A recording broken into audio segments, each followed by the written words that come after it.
ఈ ల్యాప్‌టాప్ నేను no display కండిషన్‌లో తీసుకున్నాను. ఈ ల్యాప్‌టాప్‌లో ప్రాబ్లమ్ ఏంటంటే బయాస్ ప్రాబ్లమ్ ఉంది. బయాస్‌ను నేను చేంజ్ చేసిన తర్వాత డిస్‌ప్లే అయితే వచ్చింది. ఈ ల్యాప్‌టాప్‌లో బయాస్ ప్రాబ్లమ్ రావడానికి కారణం ఏంటంటే ఇక్కడ చూసారు కదా! ఇది హీట్ సింక్. హీట్ సింక్‌ను ఓపెన్ చేసినట్లయితే హీట్ సింక్ కింద థర్మల్ పేస్ట్ ఉంటది. ఇక్కడ ప్రాసెసర్ పైన కూడా థర్మల్ పేస్ట్ ఉంటది. కానీ ప్రాసెసర్ పైన కంప్లీట్‌గా థర్మల్ పేస్ట్ లేదు. హీట్ సింక్ పైనే ఉంది. హీట్ సింక్ పైన మనం టచ్ చేసినట్లయితే థర్మల్ పేస్ట్ అనేది కంప్లీట్‌గా మన ఫింగర్ కి అయితే అంటుకోవాలి. కానీ అంటుకోలేదు. అంటే థర్మల్ పేస్ట్ అనేది కంప్లీట్ గా డ్రై అయిపోయింది. ఎవరి ల్యాప్టాప్ లో అయితే థర్మల్ పేస్ట్ ఇలా డ్రై అవుతుందో అప్పుడు ల్యాప్టాప్ మదర్ బోర్డ్ అనేది ఎక్కువగా హీట్ అవుతుంది. హీట్ అవ్వడం వల్ల ఏ కాంపోనెంట్ అయితే వీక్ గా ఉంటుందో ఆ కాంపోనెంట్ బర్న్ అవ్వడము, లేదంటే బయాస్ ఫెయిల్యూర్ అవడము, లేదంటే ప్రాసెసర్ ఫెయిల్యూర్ అయ్యే ఛాన్సెస్ ఎక్కువగా ఉంటది. కానీ లక్కీగా ఈ ల్యాప్టాప్ లో బయాస్ మాత్రమే ప్రాబ్లం ఉంది.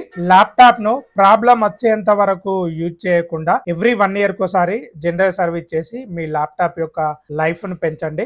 ఇది యూస్ఫుల్ వీడియో కాబట్టి మీ ఫ్రెండ్స్ కు రిలేటివ్స్ కు షేర్ చేయండి. ఇలాంటి మరిన్ని టిప్స్ కోసం మన ఛానల్ ని ఫాలో అవ్వండి. ఒకవేళ మీది దగ్గరలో వరంగల్, హన్మకొండ, కాజీపేట అయితే మీ ల్యాప్టాప్ ప్రాబ్లం ఉంటే మమ్మల్ని కాంటాక్ట్ అవ్వండి. Thank you.